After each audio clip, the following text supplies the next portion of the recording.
أعوذ بالله من الشيطان الرجيم சபிக்கப்பட்ட ஷைத்தானை விட்டு அல்லாஹ்விடம் நான் பாதுகாப்பு தேடுகின்றேன். وإبراهيم إذ قال لقومه اعبدوا الله واتقوه ذلكم خير لكم إن كنتم تعلمون. மேலும் இப்ராஹீமை நாம் அனுப்பினோம். அப்போது அவர் தம்முடைய சமூகத்தாரிடம் கூறினார், அல்லாஹ்வுக்கு அடிபணியுங்கள், மேலும் அவனுக்கு அஞ்சுங்கள்.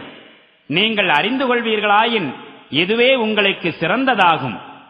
إنما تعبدون من دون الله أوثانا وتخلقون إفكا إن الذين تعبدون من دون الله لا يملكون لكم رزقا فابتغوا عند الله الرزق واعبدوه واشكروا له إليه ترجعون.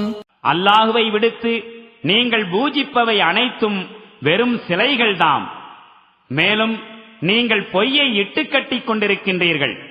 அல்லாஹுவை விடுத்து யாரையெல்லாம் நீங்கள் வழிபடுகின்றீர்களோ அவர்கள் உண்மையில் உங்களுக்கு எந்த ஒரு உணவையும் அளிக்கும் அதிகாரத்தை பெற்றிருக்கவில்லை.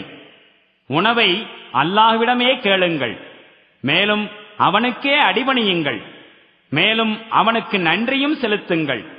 அவனிடமே நீங்கள் திரும்ப கொண்டு செல்லப்படுவீர்கள்.